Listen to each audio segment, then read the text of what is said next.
감사합니다. 제가 여기 명주병원에 와서는 그렇게 엔티코아굴레이션에 대해서 뭐 많이 하는 건 아닌데 제 환자들 경험도 있고 해서 약간 좀 얘기를 좀 드릴까 싶습니다.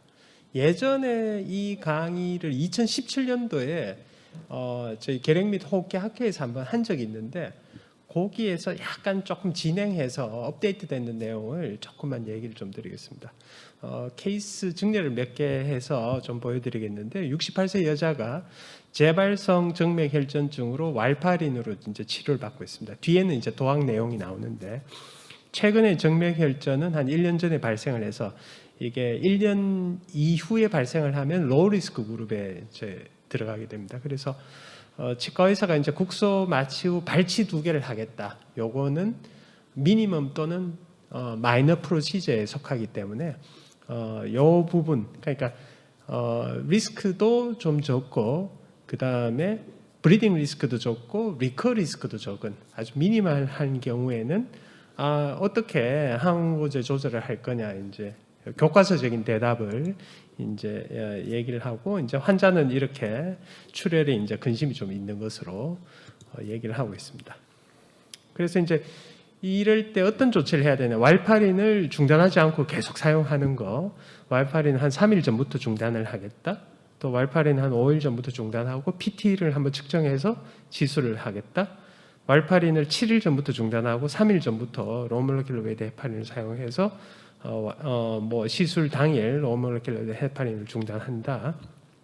그 다음에 warfarin을 7일 전부터 이 다이렉트 오랄 엔티코아굴런트로 바꾼 이후에 도학을 시술 하루 전에 중단한다. 뭐 이렇게 다양하게 이제 옵션을 한번 생각해 볼 수 있는데요. 이렇게 로우 리스크 스롬보엠볼리즘에 로우 리스크 블리딩 또는 마이너한 경우에는 이론적으로는 그냥 warfarin을 중단 않고 그냥 지속 사용하는 것으로 warfarin은 하프라이프가 길기 때문에 저희들이 중간에 살짝 중단하기도 어렵고 이런 부분들이 있어서 얘기를 드릴 수가 있습니다.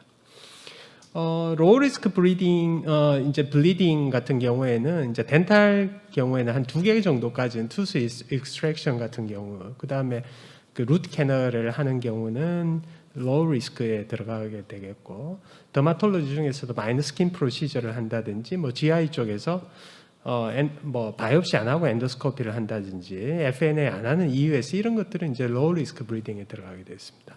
인터벤셔널 레디올로지도 이렇게 심플 아스피레이션 정도 그 다음에 런 같은 경우에는 브론코스코피 하는 경우에는 있는데요. 사실 이부스 같은 걸 한번 해보면 엔도브론키얼 아스피레이션 해보면 확실하게 엔티코아굴레이션을 하거나 아스피린 사용해도 안 끄는 분들은 블리딩을 좀 하는 것을 느낄 수 있습니다.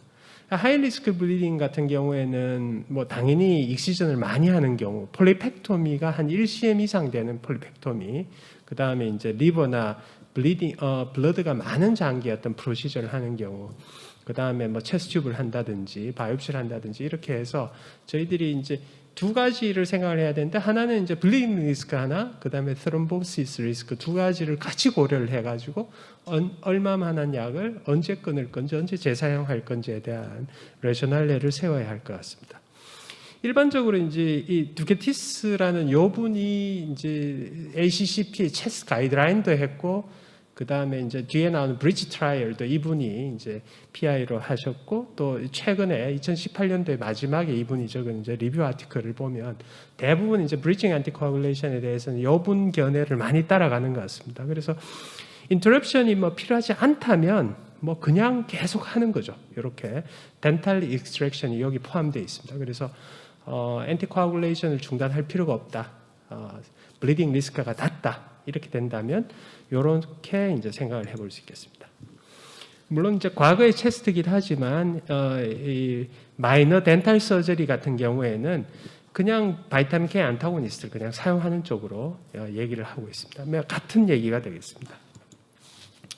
두 번째 케이스를 한번 보면 44세 여자가 미케니컬 밸브를 교체를 하러 왔습니다. 그러니까 미케니컬 밸브를 가지고 있으면서 인터럽션 하는 경우가 있고 미케니컬 밸브를 이제 리플레이스를 하는 경우가 있는데 역시 미케니컬 밸브 리플레이스는 굉장히 하이 리스크에 들어가게 됐습니다. 그 다음에 1개월 전에 이제 폐색전증을 이제 진단받고 warfarin을 복용 중이죠. 그래서 이 경우에는 굉장히 하이 리스크 스롬보엠볼릭 아트리알 또는 베이너스 스롬보엠볼리즘 리스크가 굉장히 높은 환자고 보통 3개월을 기준으로 하는데 특히 1개월일 때는 높습니다. 그리고 미케니컬 밸브 리플레이스를 하기 때문에 블리딩 리스크도 굉장히 높죠. 그러니까 두 가지 제가 익스트림 케이스를 이제 보여드리는데 이제 가장 적절한 조처는 warfarin을 7일 전부터 중단한다 또는 warfarin을 5일 전부터 중단하고 3일 전부터 로몰레큘러 웨이트 헤파린을 사용하고 수술 24시간 전에 로몰레큘러 웨이트 헤파린을 중단한다. 수술 전 조치입니다. warfarin은 5일 전부터 중단하고 3일 전 로몰레큘러 웨이트 헤파린 사용하고 수술 12시간 전에 중단한다. 그러니까 2번 아니면 3번이 답일 것 같은데 제가 봐도 warfarin은 수술 7일 전부터 중단하고 IVC 필터를 인설션한다. 2번 하면 바로 로몰레큘러 웨이트 헤파린을 바꾸고 수술 1일 전에 중단한다. 뭐 이렇게 얘기를 하는데 ACCP에 따르면 그 통상적으로 이제 수술 24시간 전에 이제 로몰레큘러 웨이트 헤파린을 중단하는 것으로 그렇게 되어 있습니다. 그래서 warfarin은 5일이 지나면 다시 노멀라이즈 되기 때문에 warfarin 효과는 5일이면 끝나고 3일 전부터 그 warfarin 효과를 대처하는 지금 방금 얘기하는 하이 리스크 스롬보엠볼리즘이 있는 환자한테서 이렇게 이제 하고 하는 것을 이제 요까지는 저희들이 이제 컨센서스가 있는 거죠. 미케니컬 밸브 리플레이스까지는. 그래서 이제 만약에 브리칭 안티코아굴레이션을 해야 된다 이러면 세라피틱 안티코아굴레이션을 로몰레큘러 헤파린을 3일 전부터 이제 3일 전까지 사용을 해라. 그 다음에 이제 마지막 오퍼레이팅 도즈 24시간 전에는 하프 도즈를 사용을 해라. 그 다음에 이런 경우에 굉장히 스롬보틱 리스크가 높으면 48에서 72시간 이후에 로몰레큘러 헤파린을 다시 사용해라. 그 다음에 warfarin은 수술하고 24시간 이내에 그냥 줬으면 좋겠다. 지금 얘기하는 경우는 굉장히 익스트림한 그런 케이스가 되겠습니다. 이렇게 하는 근거는 이제 과거의 논문에 따르면 어큐트 비너스 트롬보엠볼리즘이 생기고 1개월 이내에 다시 치료를 안 할 경우에 40%가 재발을 하고 2개월에서 3개월 사이도 10% 재발을 하게 됩니다. 그다음에 미케니컬 밸브가 있는 경우에도 이 8% 정도의 엠볼리즘 리스크가 있기 때문에 굉장히 높은 것은 이제 알 수 있죠. 이렇게 이제 치료를 하면 리스크 리덕션이 이렇게 크기 때문에 적어도 이런 부분들 3개월 이내 그다음에 미케니컬 밸브가 있는 경우 어큐트 뭐 예를 들면 세레브럴 인파크이 3개월 이내에 있는 경우 이런 경우는 1개월 이내에 15%까지 높으니까 하이 리스크에 들어가겠습니다.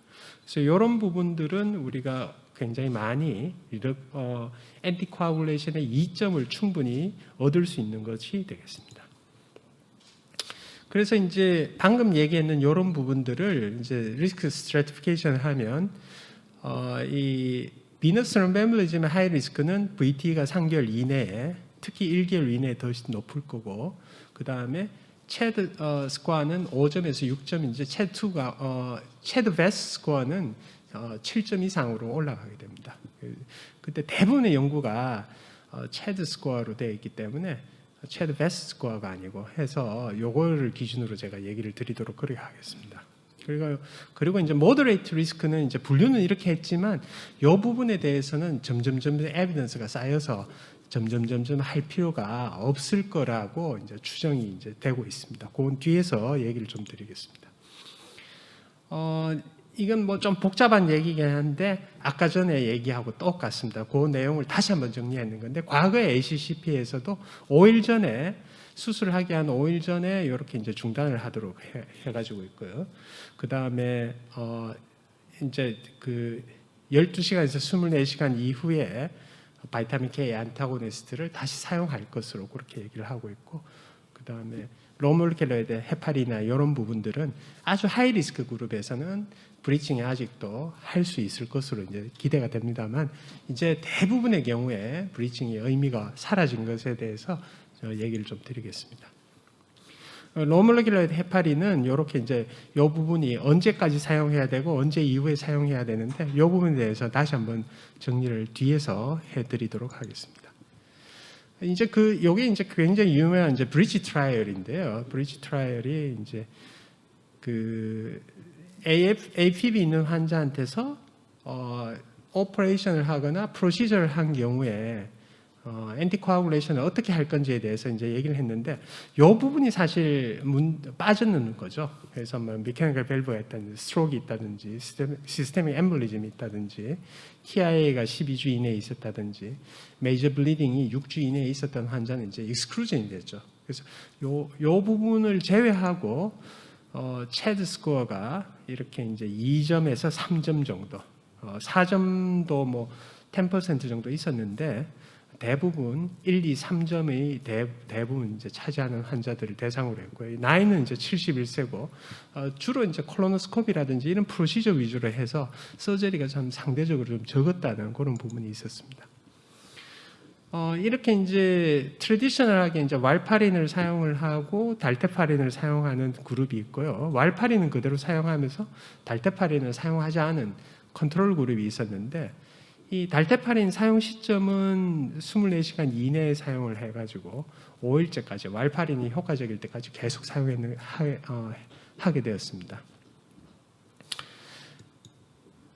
이렇게 보면 상황에 따라서 약간 프로토콜이 다르긴 하지만 대체적으로 달테파린을 많이 사용한 것으로 보시면 되겠고 브리칭을 한 그룹하고 브리칭을 하지 않은 그룹하고 보시게 되면 놀랍게도 스트로크나 아니면은 TIA 이런 것들이 브리칭 하지 않은 그룹에서 오히려 더 높은 경향을 보였고요.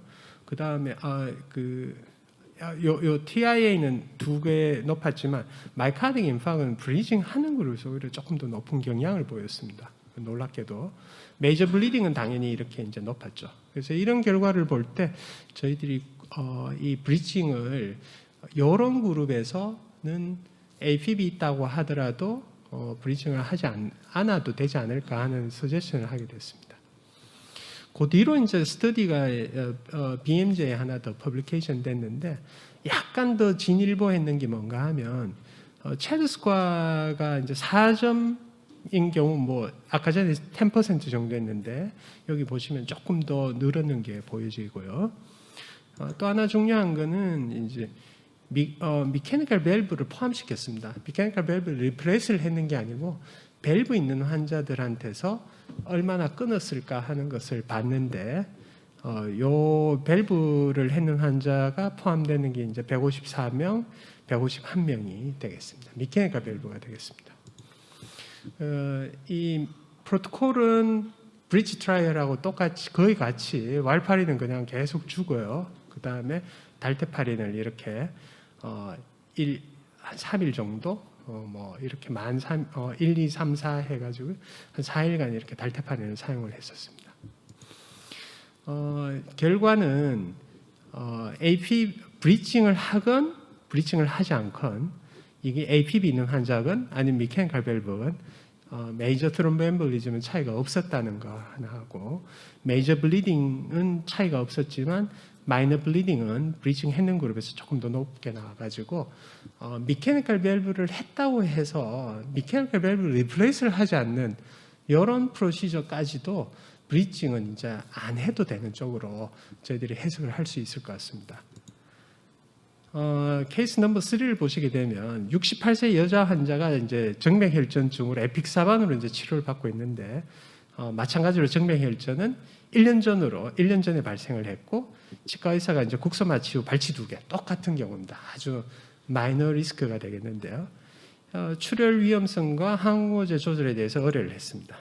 그래서 이제 어떻게 하는 게 좋을까? 에픽사반을 뭐 그냥 계속 쓸까? 아니면 에픽사반을 시술 당일 하루만 중단을 할까?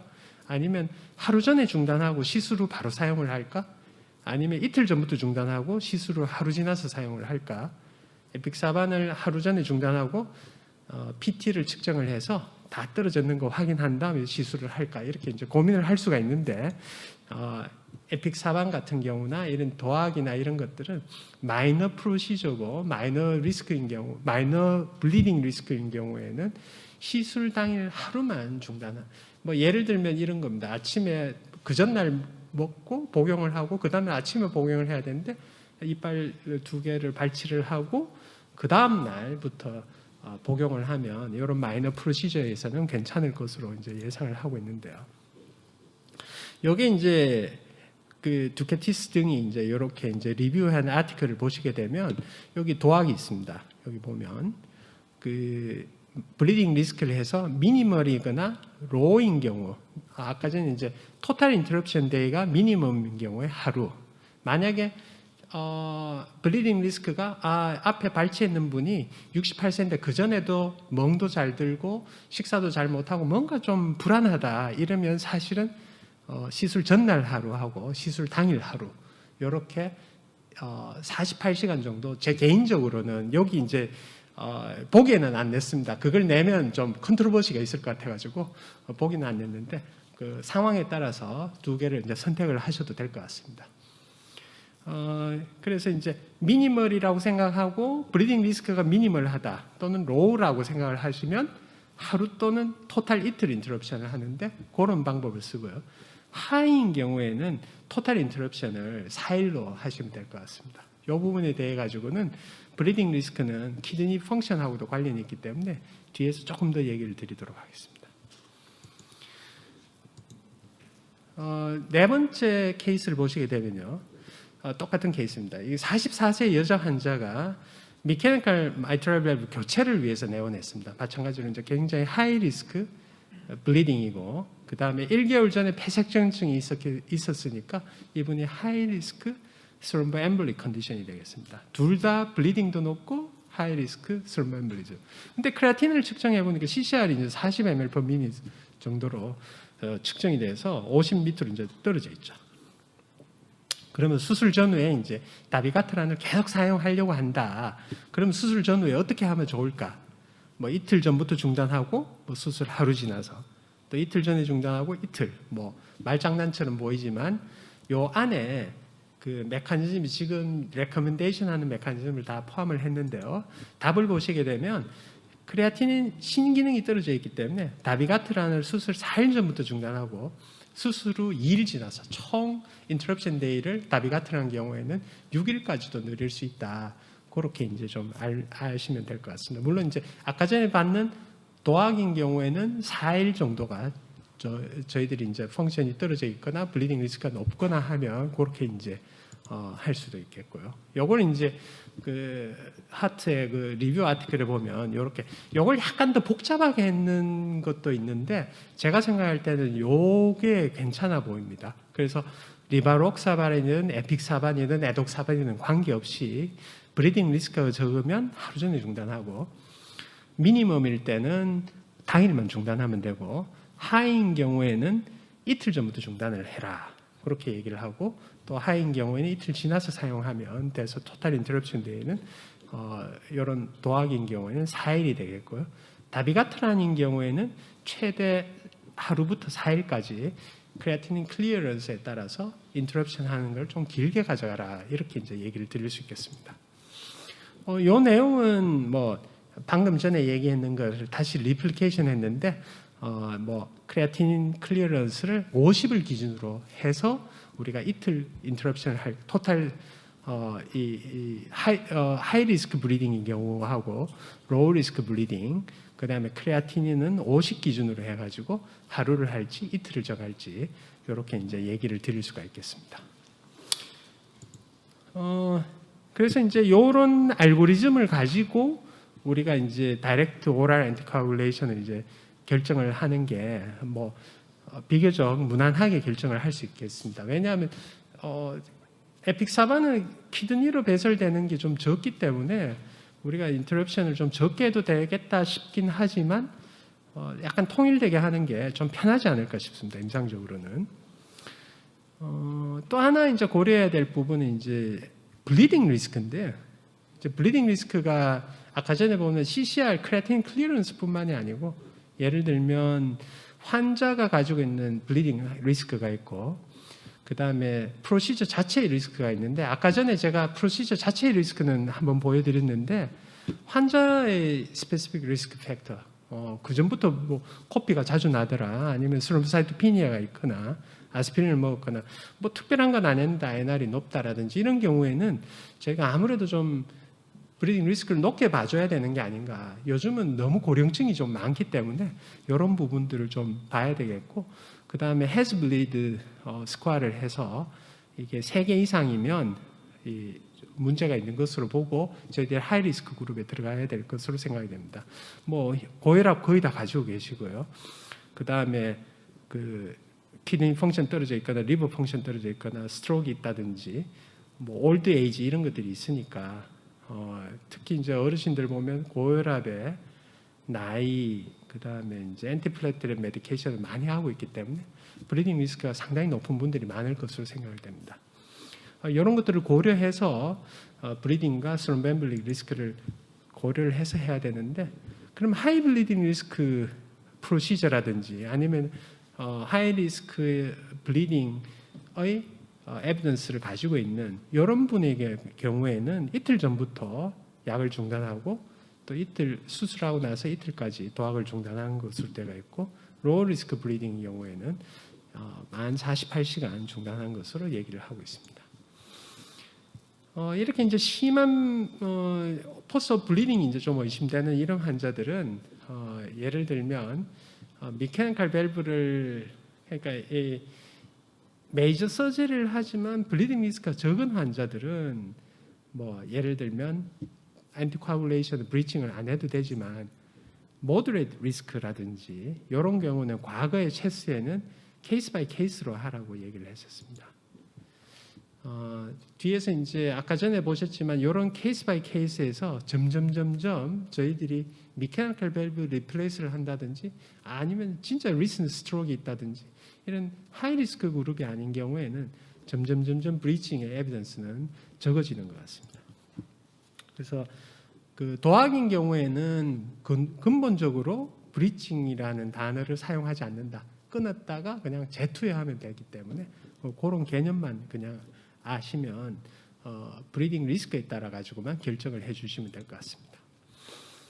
다시 한번 얘기 드리지만 이렇게 하이 리스크 이제 결론이 되겠습니다. 리스크 스트래티피케이션을 얼마나 이분이 그러니까 비너스나 아니면 아티리얼 엠볼리즘이 잘 생길 것인가 요걸 우선 평가를 해서 봐야 되는 부분은 이제 하이 리스크가 아마 제일 중요하지 않을까 싶고요.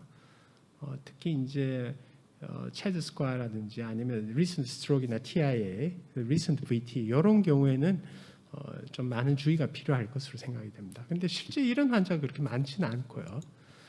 그 다음에 두 번째로 봐야 될 부분이 블리딩 리스크 팩터를 환자가 가지고 있는 블리딩 리스크 팩터, 그 다음에 프로시저 자체가 가지고 있는 리스크 팩터, 이렇게 이제 세 가지 팩터를 다 고려를 한다면 우리가 이제 어세스먼트를 하면서 브리칭을 어떻게 할 건지를 이제 생각을 할 수 있겠죠. 그래서 물론 이제 오래전에 나왔는 2014년 벌써 한 10년 전에 나왔는 NEJM의 퍼스펙티브를 보시게 되면 브리칭이 이제 필요한 경우에는 마이트럴 밸브 리플레이스나 이런 복잡한 경우 체드 스코어가 여기는 4점이라고 되어 있는데 뭐 5점 또는 6점이 아마 더 맞지 않을까 이제 그런 생각도 해봅니다. 그렇게 해서 프라이어 스트로크, 엠볼릭 이벤트, 카디악 스롬보스가 있거나 체드 스코어가 4점 이상인 경우, 그 다음에 비너스 엠볼리즘이 3개월 이내, 저 같은 경우에 특별히 1개월 이내라면 더 위험하지 않을까 이제 이렇게 생각이 됩니다. 그래서 이제 이런 브리칭 세라피가 필요한 경우는 아주 제한적이다 이제 이렇게 얘기를 드릴 수 있겠고요. 그래서 결론적으로 얘기를 드리면 로우 또는 모더레이트 스롬보 리스크 환자에서는 브리칭 안티코아굴레이션이 필요하지 않다. 뭐 계속 써온 대로 하면 되겠고요. 하이 스롬보시스 리스크 환자한테서는 브리칭이 필요할 것 같은데 아주 하이인 경우에 이 경우에도 이제 수술 후 로몰레큘러웨이드 헤파린이라든지 도학의 투여 시점은 출혈의 위험성을 잘 고려해서 적어도 출혈 위험성이 적다고 판단될 때 잘못 적었습니다. 수술 후 48시간에서 72시간 이후 항문제 투여가 적절할 것으로 보입니다. 저 같은 경우에 예전에 앤서 적을 때 어떻게 적었는가 하면 서전이 판단했을 때 브리딩 리스크가 적으면 그때 재투여를 하십시오. 그렇게 이제 적었는 기억이 좀 나거든요. 그래서 그렇게 적어도 되는 건지 다른 교수님들 의견도 선생님 의견도 들어봤으면 좋겠습니다. 여기까지입니다. 감사합니다.